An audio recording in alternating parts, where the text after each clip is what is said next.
Alright, so we're getting ready to do the fuel filter for the 740 e38. Finally came in from China, but it is a BMW part. That's the part number. Here's the filter out. It's an aluminum case, non-magnetic. A male filter, however the hell you pronounce that. Anyway, this is the direction of flow from the back to the front. We got two little dealy whoppers here on the back side, which comes out as one, which is going to be going to the engine side, and then a little vent hole looking kind of deal. So we should have 3 hoses and a little one going to this thing. So let's go out and get her installed. And I guess my cat doesn't want to help. He's interested in something outside, it seems. Perhaps we can figure out what's out there. Oh my God, it's a squirrel.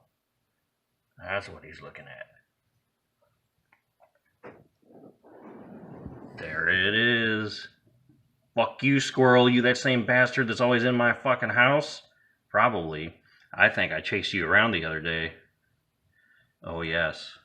Yes, I did. Get him, Eddie, get him.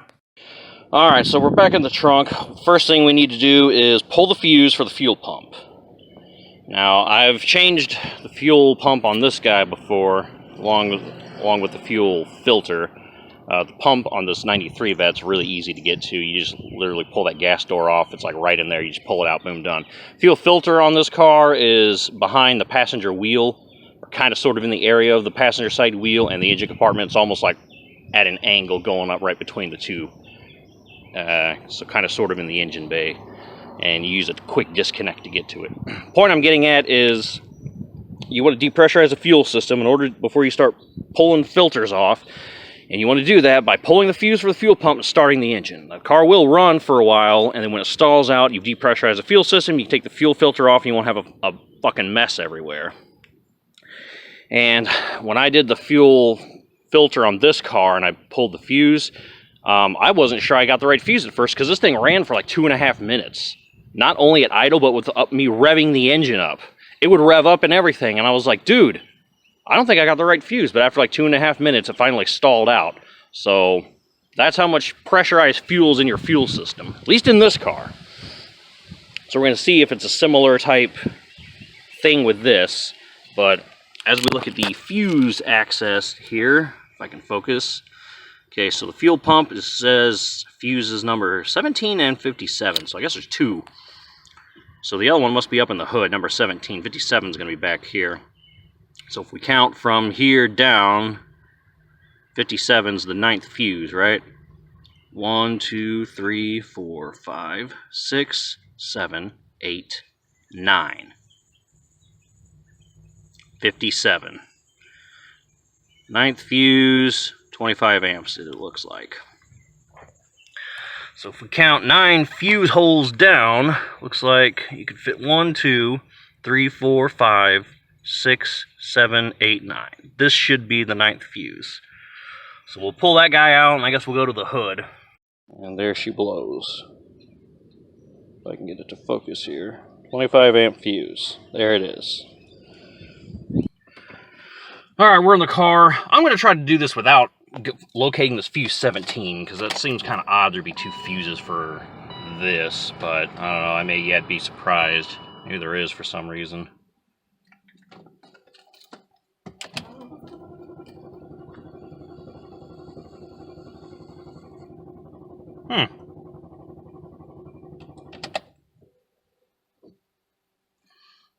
Okay, it should have started, so pulling that fuse has somehow prevented it from starting. Isn't that fascinating? Alright, on to fuse 17 then. So in here, it actually says the same thing. Fuel pump, 17 and 57.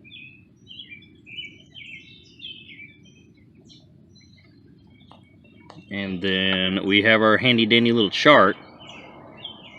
Fuse number 17 should be the second row from the left of big ones. at the top. Okay, well, let's just lift this little door up, like so, and here's your fuses. So according to this then, number 17's top, so it should be this dude. Looks like a...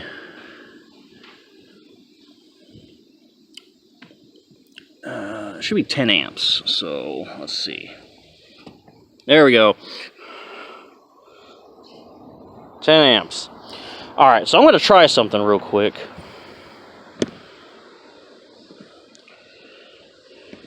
Take these back here with me. I just have to remember they go in the front, not to lose them. I'm going to put this fuse back, and I'm going to try to start it again to see if it'll run and then stall out like it's supposed to. Fuses are in now.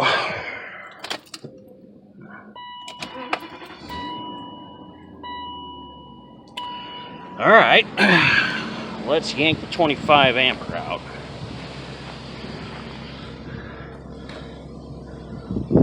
And we'll see what happens. If I can fucking get it. Damn, there's not a lot of room to get your hands in here.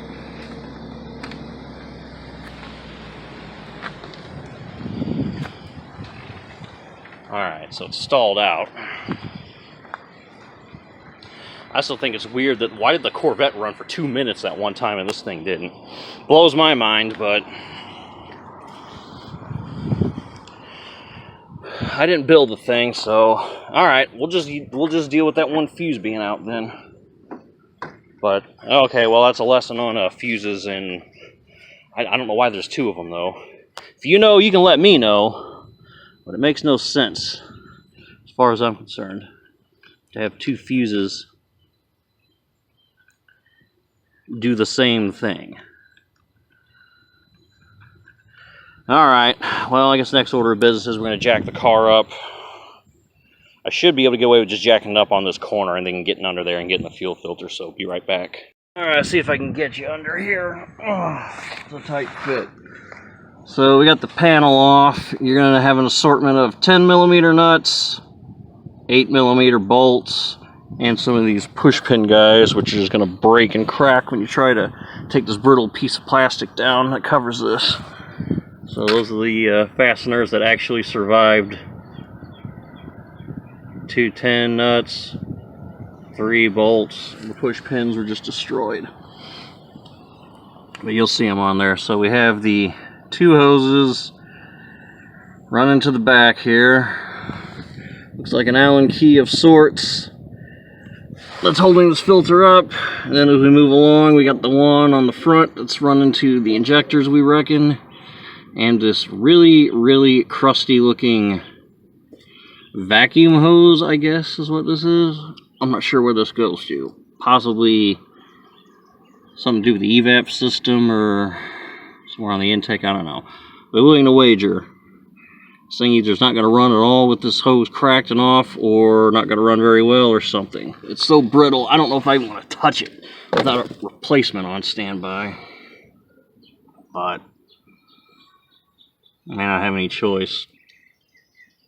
And it takes the world's smallest Phillips to loosen these hose clamps. So I'll get to working on that, and then we'll be back,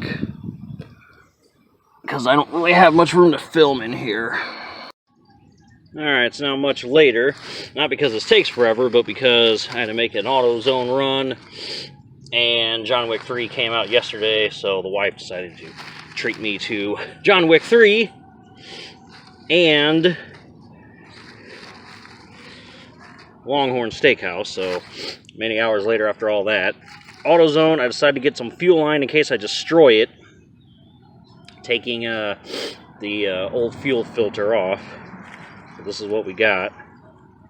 5/16 of an inch, 7.9mm fuel line hose. I got a foot of it just in case, and then we got some vacuum line, 5/32 of an inch, or 4mm, and that'll be for this that little nipple there, since I might destroy it removing it. So boom, got that done. I recommend getting this beforehand, but I didn't know it was all rotted under there, so got this ready. This is almost ready to go in. I just need to, I already got the hose clamps loose before I left for the day, so I just got to do all that stuff, jack the car back up and get everything all nice and good to go. So be right back, because I forgot to grab a container to catch any fuel that I lose, so got to go back inside and do that right quick. We're running out of daylight. It's 7:25. Daylight ends at like 8:09, so I got like 30 minutes to get this shit done. All right, I got my used ice cream container to catch any fuel.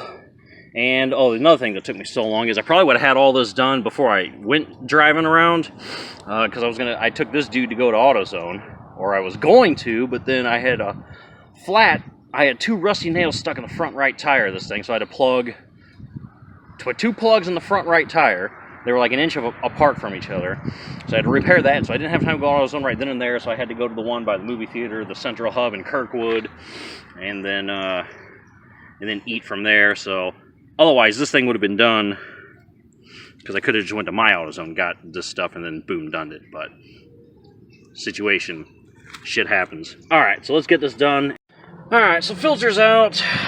This thing was so rotted, I mean, when I touched it, it just crumbled in my hands. And I was able to disconnect the other side from the car side from this little plastical dude. I was able to use my thumbnail to slice it and get it off. So, I mean, when I say this thing is fucking fragile, it's fragile. So, better off buying this hose beforehand so you can, you'll have it here. So, looks like that's about, what, 3 or 4 inches. So, all I'll have to do now is cut this, and I'll go back and double check the actual fuel hose, but I think that's still good enough. I don't think I'll need to use that. So, I'll cut it and we'll be back. A lot of fuel's in this, but none of it's high pressure. None of it really comes out. I just have a steady drip now coming from the tank into here. That's not a big deal. Once I shove the new filter on, that'll stop. So, you get a little bit of fuel. Not a lot. So I'll be back in a bit once I get the new filter on and get my tube cut and get it kind of situated. Alright, so old filter's all completely out. It does retain quite a bit of fuel in it, by the way. This is all the fuel. I don't know if it's any good or not. I'm sure it is. But I won't be putting it back in my car. I'll probably be coffee filtering it and then putting it in the lawnmower, as opposed to letting it go to waste.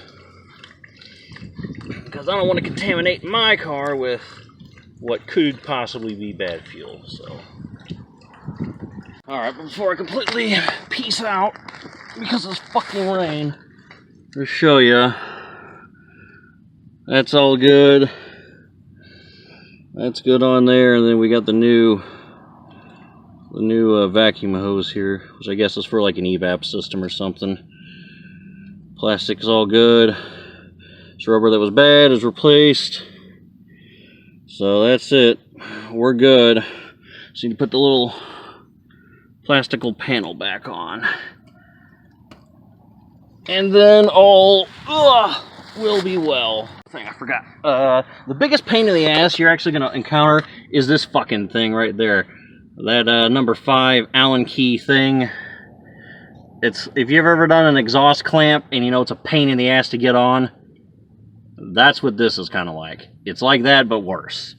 So, if you can get this fucker on easily, the rest is more or less a cakewalk. So, watch out for this, dude. Alright, so despite it raining, which you can't see, but it is, went ahead and got everything done. So, we're just going to prime the fuel pump a few times, and then hopefully this thing will work.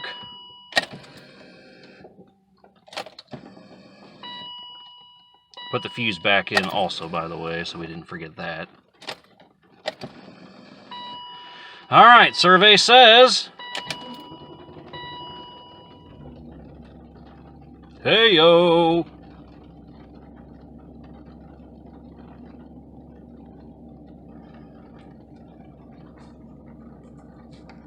Check license plate light. That thing was just working. It's always something with this, man.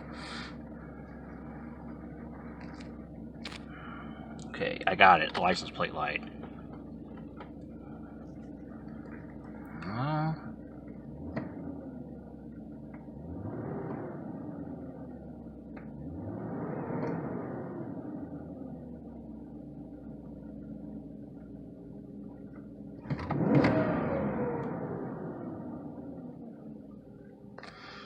Well, I guess we're good. Alright guys, that's it. That's how you change your fuel filter with the BMW e38 740iL. So, final thoughts. That clamp part to get started is the biggest pain in the ass. And make sure you buy that fuel hose if you need it. I didn't use any of it, but it's not like I broke the bank. And then I bought that other vacuum hose because that was completely deteriorated. I mean, the second I touched it, it just crumbled. So buy that stuff beforehand. If this is your only car, I'm lucky enough that I had another car I could drive despite having a flat tire. Having a lot of other things to do today. But if this is your only car, make sure you buy those hoses beforehand. That way you're not stranded, because this is a relatively easy job to do.